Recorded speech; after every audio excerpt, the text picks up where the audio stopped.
Hey, welcome back to Happy Little Node Trees. Today we're going to be talking about the Chemist version 1.01, or Chemist in general, because I doubt there's going to be much more structural changes to it. I'm doing these little tutorials, trying to keep them short and clean to kind of talk through the different modules that are in the plugin. So we're going to just get started with my gal Friday here. You can see in my node tree, we have it set up like this. This is just so we have a comparison track so we can see what other things do, like OpenDRT. But right now we have Chemist as our main pipeline guy out. And that is, we can turn off Genesis and you can see that is what is going to the screen, and that's what you see. We have here, we're going from Blackmagic Linear. I'm going to change this just so we can, well, I don't need to change it right now. So it needs to be in linear. Chemist is expecting linear, and it is a little bit complex to add in the code of what the CST is doing internally in Chemist than it is to just say, put this node here. And so if you want, if you're working Davinci Wide Intermediate, like this node is, you can pipe this in directly in and have Intermediate be your working space. You're going to get a slightly different rendering, and we're just going to have to take Davinci Wide Gamut, Davinci Wide Intermediate, and now we have the same image that we just did. Just in between, we can put in a serial and do other things and just work like we would if we do that, like that, yeah. So like we would if we were just doing a normal linear exposure gain wheel right here. You can see we're just going to town there, and so that is functionally what the pipeline should look like in terms of setting up how it should work. Because adding this CST, and you want to have tone mapping set to none, you want to have gamut mapping set to none, and you just want to go into Davinci Wide Gamut Linear. That's what Chemist is expecting, and that's what it wants to work with. And it's not that I'm lazy to add that code in, it's just how it's set up, especially with interacting with the Emmulation module, where you put that code and how buggery it can be. I decided to, for the time being, leave it out, because I'm more like, I'm fine with this two-node setup. You know, normally I work in linear anyway, and so it doesn't even matter, because this would be my first CST into linear, so it's all right. We're going to continue on. We're talking about just the module now that we have set up, and we've set up our node tree. We're going to talk about the main tool for processing your image. I know the exciting part is to design your own film stock and tweak all of the settings down below, but once you've done that, this quick processing section is one of the most powerful sections and tools that we have to affect the image, because how it's set up is we're telling the system, here is various colors stacked against each other, and if you have this light color, which has a color, temperature, tint, and a power factor of brightness, how much would be transmitted through these different plates, emulsions in the film stock genre of stacked together. And so all what we see is what light remains after we've passed it through. And so when we think about the printer light section, this is our printer light power. This is the light going through the negative image that causes the activation of the positive print film stock. And then the projector power is the light that is going through that positive print image and going and theoretically hitting a theater screen and bouncing into your eyeballs. And that light that remains is what you see. So we're going to dive into it right now. We just have, and then we have presets. So that's what we're talking about today. Printer power, if we're just going to walk through these sliders one by one, I've made it convenient so that when you're working, that these are the first sliders. Like, there's a lot of tricky things with how a mini panel shows up tools. And I was like, well, I want these tools when I'm grading, after my look dev of the film stock is done, when I'm grading, I want access to these quicker. And so the FX on the mini panel, it's all my knobs are right there, and I can make tweaks. Printer power is pretty much a power slider of the light. The more light you push through, you're going to activate more of the positive print. So it's kind of counterintuitive of what printer power is doing there. Which, if you don't put enough light through, you don't get enough transmission through the negative stock to activate the print film stock. So more power, more activation. Less power, less activation, which means you have a thinner, less activated print stock and a more faded image. So you're controlling how you're going to develop and color time your footage. And printer lights are geared in the same way. They're soft little values. It's pretty much a linear gaining system for each color value, but everyone kind of knows printer points in the 25 range where it's a quarter stop value and things like that. And so it's pretty much just allowing you to work in that same vein where you can draw and design the color temperature of the light and then increase or decrease the blue light that is going through, decrease or increase the green light that is going through the image through your negative stock, or increase it and decrease it. And that is how you can color time and color grade your footage, kind of like how they would have done it on physical film when they were processing it to create the positive print. Projector power is a little bit different, and it's something that I've really pursued because it has this is the final light that is the light that your eyes see. If there was no film, you would just see pure white.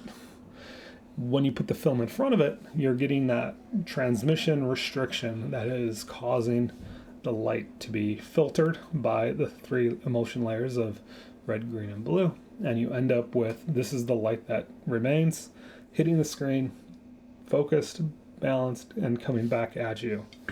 And so increasing the power, you're just pushing more light through that film stock, which will make it brighter, which is opposite of what printer power does. Or if your theater projector has got a bulb that's dying, oh no, not enough power to get through that film stock.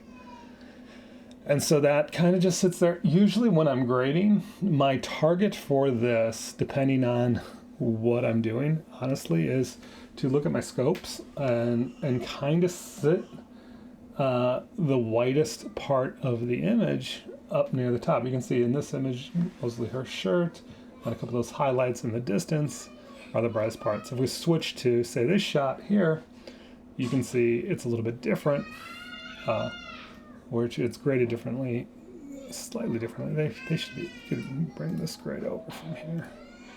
And you can see it's slightly differently, where we can bring this down and where we're setting that bright point on the projector power. I like my monitor set to 120 nits. What I have found is that setting this to 1.2 to 1.4 visually looks the best. On your vector scope, your highlights that are blown out will look clipped off the chart,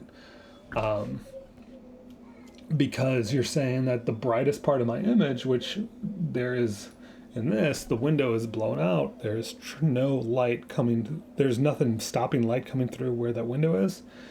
That's technically the brightest part of my image, and I'm saying it is pure white, and so everything in that window is clipped out of range when I say set it to like anything above 1. Now, if we set it to 1, the projector lights and red lights kind of work the same way as the printer light function does up there. And you can think about it like this way. Their values are 1, so anything like that's a pure red. So it's like the triplet, 1, 1, 1, 1. So it's a linear value of dialing in. You could put in literal linear values of a triplet, and that's the color that you'll get out. But it allows you to, nice and easy. I had played around with using a color wheel here, and what I found the best was just having that dial control on each hue to kind of dial in. and make what my projector light is. Now, normally, this isn't so creative. My original idea was using a color wheel, because you could say, this is what a carbon arc light bulb should be. This is what a xenon bulb should be. And you can look at those values up, and you can plug them in here and make adjustments. Maybe I'll make a preset someday that does that. But honestly, at this point, with how crazy cool this thing is, how accurate do you want to be? Of like, it's a carbon arc bulb. I want to just be like, I want to make the best looking image possible, and then be like, I'm probably not going to touch these shot to shot as much as I'm going to touch the printer lights, if that makes sense.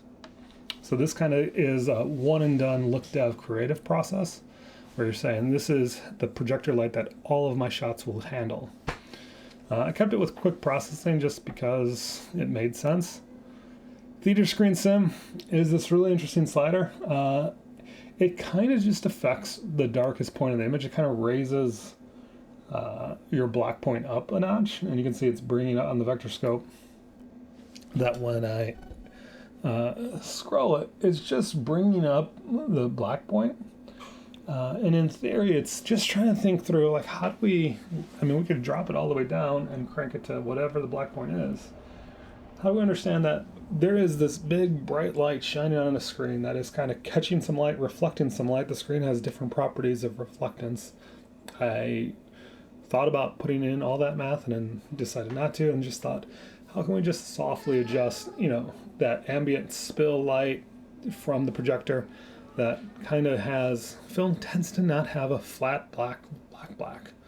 It has a little bit of an elevated point. And so it's just a way to adjust that.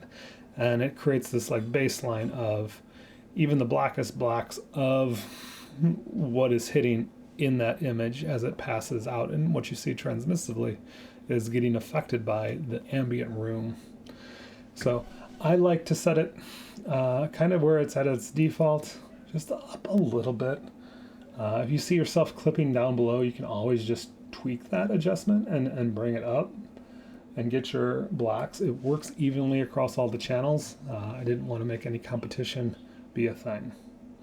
The last thing in quick processing before we go is I made presets. So, and these names don't go like, oh, these are names that I just came up with. I was working on test images, and I said, I'm going to try to make something that's warmly saturated and that feels good to me. And some of the settings changed, so like Theater Screen Sim didn't change, and like I was happy with this. I was like, it's warm, it's a nice look. So you can kind of mix and match with these, and now it's balanced modern for when we talk about in the other modules, which either will flow into this next video, or you can click on what else is on the website to talk about what silver sensitivity is, or dye formation, or anything like that. One thing I should mention, so these are just, when you export parameters, it's just going to print all the parameters, all 168 some parameters that exist. If you want to email those to me, I might put them in and import them in. It's mostly for me to export what I was doing and put them in so I can make presets for you and kind of tweak things. So it is, and it's just a way to kind of click around to different looks really quickly as a starting point for look design, which is what the next videos will be about as we talk about how to design our own film stock.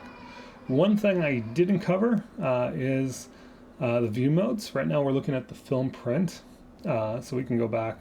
Let's just bring up this grade again. And yeah, we're balanced modern. Then we brought this down, so yeah, whatever. We're at one of the things that are in here. So we have our scan negative. You can actually see what that is. Our final print is what is going out to display and what is going to be rendered. Negative developed density. When we're working with the printer lights and the projector lights, you can see with negative dye absorption and negative dye transmission. So this is negative dye absorption is when this is the light from your white source. What is getting absorbed and what your dye color is, absorption, but transmission is what light is coming through. As you can see, as you affect your printer lights, it's affecting 2 channels at once usually. And that is how you can kind of see how you're affecting your image in an individualistic way when you're tweaking what your printer light's doing. And this is the light, the negative dye transmission, this is the light that is going to be used to activate your film stock, to activate your positive print film stock. So when you look at your scan negative, that's what is getting transmitted when you combine these colors together, the negative dye transmission. That's the light that's coming out and activating your film stock in the different layers. So yellow is yellow blue, this is cyan red, and this is green magenta over here. The other thing is you can also, when you're doing the final look, you can also do print transmission. So this is the color that's headed to your screen. After it's the transmitted light that's been filtered by your film stock, this is what gets pushed out to your screen based on all the math that's going on behind the scenes. Anyways, I've talked for quite a while. This is just on the quick processing of our image, where you can make some huge swings and tweaks to what's going on and what the look is, as well as shot-to-shot balancing, and make some pretty tasteful things. But these are our quick processing parameters. There should be another video showing up here that might walk into what is input conditioning doing. So I'll pick you up in the next video there.